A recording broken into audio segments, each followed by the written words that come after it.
Deep-seated tough wars pitting the National Police Service and the employer, the National Police Service Commission, reared its ugly head publicly yesterday, precipitating a tense in-camera session where the Commission Chairman Eliud Kinuthia called for the dismissal of Inspector General of Police Koome from office. The duo had appeared before the Constitutional Implementation Oversight Committee chaired by Githunguri Member of Parliament Gathoni Wamuchomba, where the media was forced out. Koome and Kinuthia washed their dirty linen before the shocked MPs, raising accusations and counter-accusations against each other in the discharge of their mandate. They bitterly traded barbs where Kinuthia openly called for Koome's sacking on grounds that he had grossly violated the constitution. Kinuthia accused Koome for allegedly engaging in arbitrary recruitment and promotion of police officers' roles, which Kinuthia said are constitutionally given to the commission. The NPS is in charge of operational issues of the service.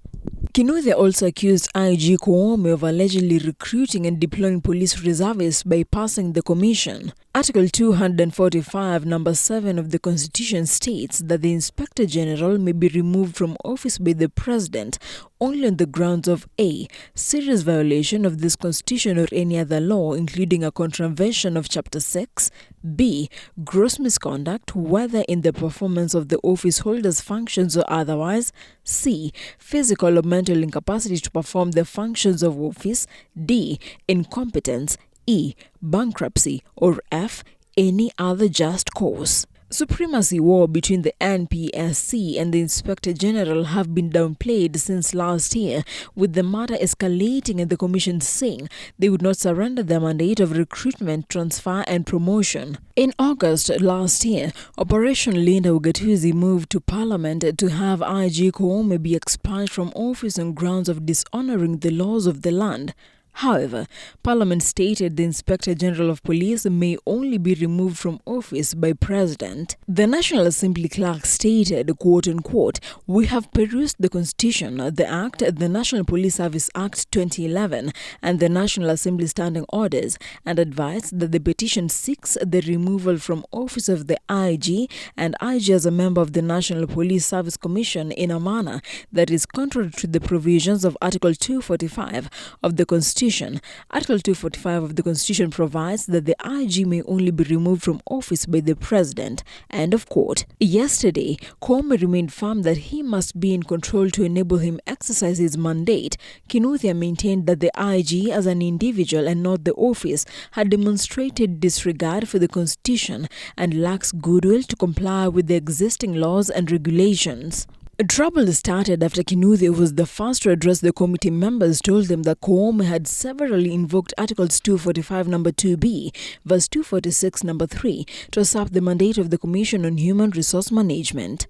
The article in question states that no person may give direction to the IG with respect to the employment, assignment, promotion, suspension or dismissal of any member of NPS. Kinuthia claimed that Koome had blatantly and consistently failed to comply with the Constitution in various areas, including transfers, promotions and recruitment of civilian members of the service. He said, quote-unquote, "It is the Commission's humble submission that no person does not include an independent constitutional commission in the discharge of its express constitutional." He added, "The purpose of this letter is therefore to recommend to the Constitutional Implementation Oversight Committee to further explore the extent to which the violations and lack of compliance cited herein meet the threshold of the grounds for removal provided in Article 245 7a, b, c and d of the Constitution." But in his response, Koome cited Article 245 number 2b and 4c and the National Police Service Act number 11a of 2011 that gives the IG powers to exercise independent command of the National Police Service as well as to perform any other function prescribed by any other legislation.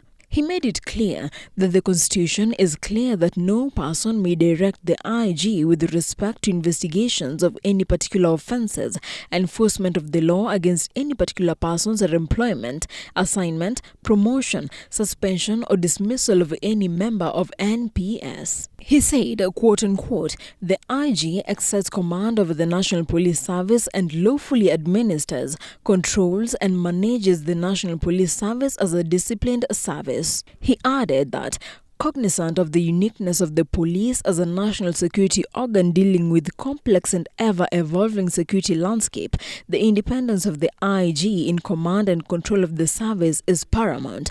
The exercise of independent command or independence of command is indispensable to successful policing, police administration and management practice. Independent command is based on the two basic principles of unity of command and span of control. End of quote. On hiring, transfers and promotions, Koome told the members that for the last 5 years, the Commission has not determined a single transfer of a member of the service because the IG has not presented any recommendations for determination. He claimed that the IG has been conducting transfers of police officers in the NPS under the guise of deployments contrary to Article 246 number 3A of the Constitution. He added that the IG had deliberately refused to recommend to the Commission for determination the distribution and deployment of officers above the rank of superintendent. Koome in particular cited the promotions of 514 police officers of various ranks, including both below and above the ranks of Superintendent of Police, contrary to Article 246 number 3A that Koome had initiated, conducted, determined and implemented, and only belatedly sought the Commission's indulgence to regularize the constitutional violations and promotions.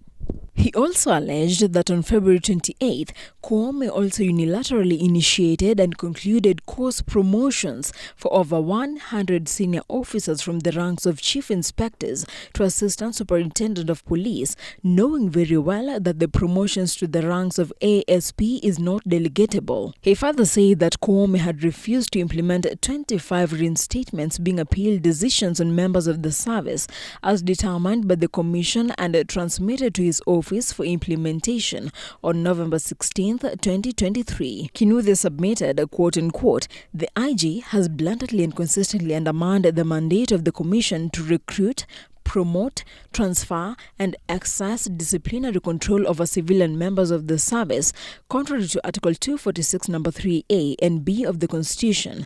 This is evident in the fact that the IG issued orders blocking the reporting to duty for civilian staff recruited by the Commission in February 2024, but denying them entry to the physical premises of the NPS. But in his defense, Koome told the MPs that observance of the concept of unity of command is essential to avoid confusion and manipulation in the National Police Service. To exercise his powers, Koome said that he cannot do so efficiently and effectively have independence without a well-structured span of control instruments. The span of control instruments includes personal matters, for instance recruitment, training, deployment, transfer, promotions, performance, discipline and accountability.